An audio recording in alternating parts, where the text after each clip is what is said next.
ननद से तुम तबाह हो गए बनी जब देखा तब कहीं कौन यार से बतियावत रहे ना घर के कोनो काम करी ना धाम करी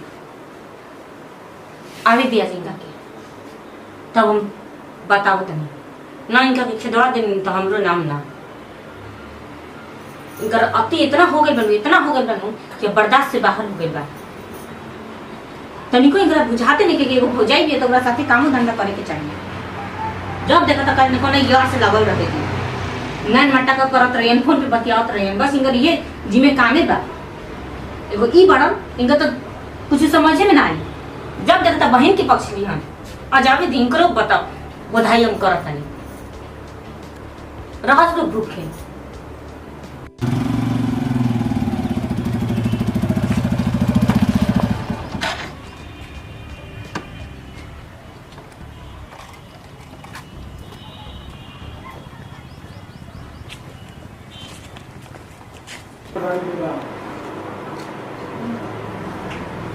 सुबह से आई के बैठे पर एकदम दिमाग खराब हो गया इतना तेज भूख लगा था हमारे पेट में एकदम चूहा कूदत तरस रहा बताओ बहुत जाई रहा बड़ी के नाक फुला के बैठल रहत हमारे से एगो दादा दादी का करे के बा हम ही एगो लड़के नहीं करा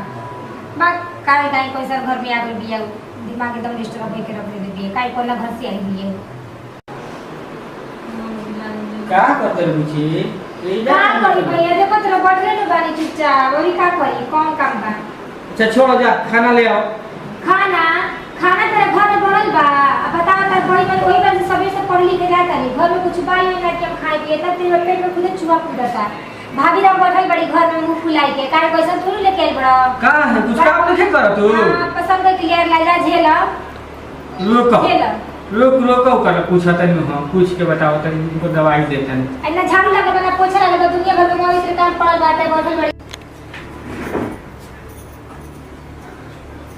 हे जब बैठल बाड़ू अब बुचिया ले खाए के मांगत तो खाए के मिलते नहीं है खाना वाला नहीं खे बनल ना नहीं खे बनल का है जाके पूछिए अपने बहन से का है तो का करू काहे खातिर जाई बाड़ू खाने बनावे खियावे खातिर नु का है नौकरानी बनी का अरे नौकरानी ना हूं तो बहिन भी है वो पढ़ी लिखी ना तो का करी ओकर बियाह शादी करे के बा कितना ऊपर तरी जैसे हमरा पते नहीं थे दिन रात मोबाइल पे बतियाला से अनन मट्टा का कहले से गांव में फुर्सत का काम करा की पढ़िया के यह नियम हो गइल बाकी भौजाई ननद के दिन भर शिकायत करत रहत अब ससुराल में जाई हां तका किताबे कॉपी से उनका काम चली कि खाना बना के खिया अभी ओकर पढ़े लिखे के उम्र भी है बच्चा भी है बियाह करे के उम्र हो गेला अभी पढ़ाई लिखे के उम्र रहे पढ़े लिखे वाला लोग माने काम ना करेला हमनी के माई बाबू पढ़ात रहे लोग तो हम काम ना करत रही तो का चाहते घरे बैठ के लिपिया पोतिया करो पढ़ो लिखो ना हम कहत त नहीं कि लिपापोती करस परस काम करस हम कितना काम करत रहे दू गो आदमी ये वाला टीटीओ में खाना बनावे में बड़ा लागी पड़ता अगर रउआ ढेर अपना बहन के माया बनो तो जाई रउए पे नहीं हमरा से मत कहे तू का करू हमरा से ना होई कॉलेज में का कहले रही जना घरे मिलत रही था कि चला बहुत आराम से रहू तारा कोनो चीज के दुख ना होई तबे अब एकरा ले आराम तार के का चाहिए दू आदमी बाड़े टीटी ओकर खाना बनावे के ओहू में तारा तबाही है बड़ो बेचारी छोट बहन पढ़ी लिखी लिपि पोतिया खाना बनाए देखी बहन के पक्षदारी मत ली ठीक बा ढेर बहन के पक्षदारी ले लेनी भौजाई माई के सामान होली सो बच्चा तो माई के सामान है तो माई रहती तक ना तो बटैती ना काम करवैती जब देखो तब भौजाई से पटदारी करत रहेली सहारा ओकर के करे के चाहिए का करे के चाहिए उनका के बैठा खियाई का तो के बना के खियाई ई नहीं खेरा और बहुत की सियान मिली शादी बियाह करके हटाई होने तो नो उचनी छोड़ी तो लोग शादी बियाह कर देनु समय आवे तो शादियो बियाह कर देई आ तू भौजाई हो बड़ भौजाई महतारी बराबर होली से देखो ओकर के कर तोरे सब बाहरे के बात वो हमें के बहुत महतारी तो ताली जब समझे ओसे हम का के समझी महतारी समझे खातिर नु उतरे करो के पड़ेला बुझाई कि ना तो भौजाई दिन भर लड़त रही तो इज्जत ना होला का लड़तनी जी का लड़तनी देखनी है काम बढ़िया करके लेखिया हो लड़ा। अभी तक खाने पहले तो हम लोगों की बहुत अच्छा लागत नहीं, अब लड़ाकी हो गई, अब वही लड़ाई हो गई। अब वही खराब नहीं खुद तो हमारे खातिर मिल जुल के दोनों नमक भौ जाई रहलो छोट भी है बच्चा भी ओकरा के समझाइबू मैं बात समझी। हमरा शौक नहीं कि उनका से लड़े के, लेकिन उन लड़े तो हम छोड़ देम का? तो तू बड़ हनु तो इतना बर्दाश्त करे के पड़ी। तो बड़ है तो एकर मतलब का कि लोग हमरा के लात के नीचे रखी? ना न करके समझाओ बुझाओ। हमरा से समझे लायक नहीं की, रोवे समझाई। ए बुच्ची हेने आव तो बुच्ची हां भैया आवत तनी आओ का भैया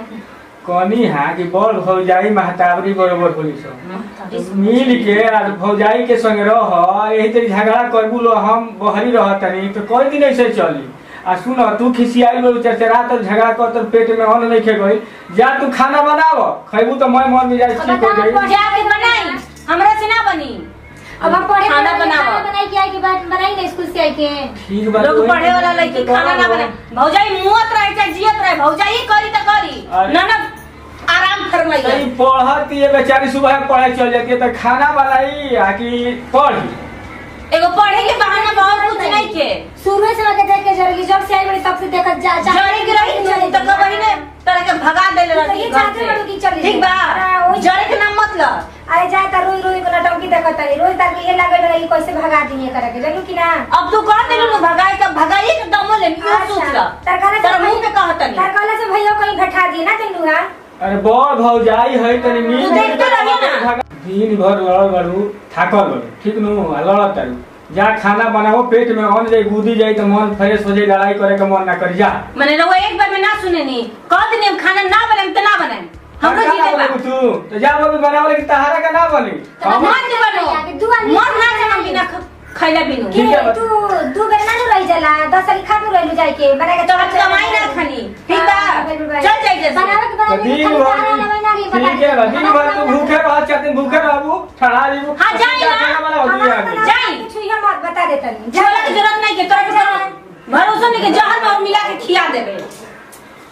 जरन खोरिन कहीं। हां